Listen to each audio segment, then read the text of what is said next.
Si alguna especie se merece el nombre de reina de las solanáceas, es la patata.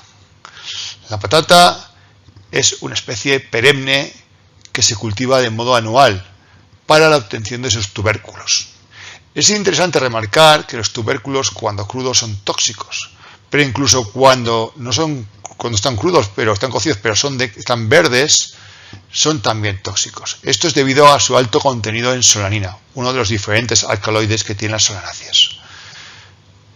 La patata es en muchas culturas un alimento básico, tanto cocidas como fritas, como en conserva, como en los Andes liofilizadas como chuño, como convertidas en copos de puré, están en nuestras mesas de un modo muy regular.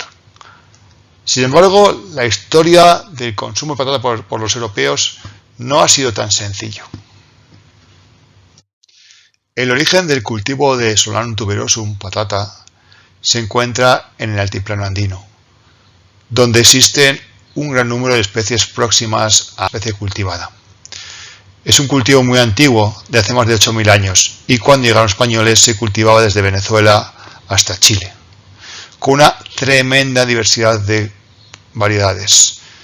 Lo que estamos acostumbrados a ver, la patata de exterior marronáceo, con carne blanca o amarillenta, es solamente una pequeña fracción de la enorme diversidad de tubérculos de patata que existen en los Andes.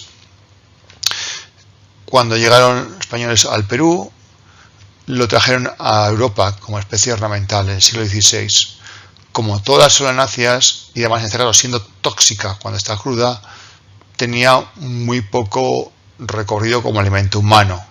Y de hecho, aunque se fue expandiendo por diferentes lugares del mundo con las colonizaciones europeas, el uso en Europa fue muy restringido, fundamentalmente como alimento animal y secundariamente como a las personas más pobres. No fue hasta finales del 18 o comienzos del 19 cuando se hicieron muchos intentos de popularizar la patata. Uno de ellos, el de Parmentier, Antoine de Parmentier, lo cuenta de modo magnífico Nieves con Costrina en este podcast que os he puesto. Os recomiendo verlo para comprender de qué modo un cultivo que era totalmente marginal, considerado solamente para las personas más pobres, se ha convertido en un alimento básico en nuestra cultura. A partir del 19, la patata se expande y tiene un enorme éxito en las zonas más lluviosas del continente, donde los cereales fracasaban. La cornisa cantábrica, zonas de Irlanda, Holanda, donde se convirtió en un alimento básico, en algunos casos con consecuencias terribles a largo plazo.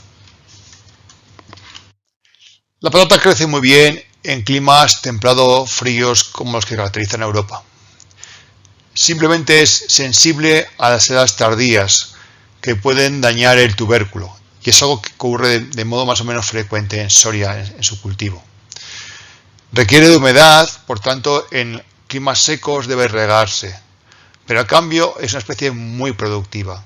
Podemos obtener de 15 toneladas en ambientes de secano hasta 30 toneladas en clima con regadío. Tened en cuenta que aunque son menos productivas que melones o que sandías, su contenido en calorías es muchísimo más elevado y por eso se convirtió en un alimento básico en gran parte del mundo.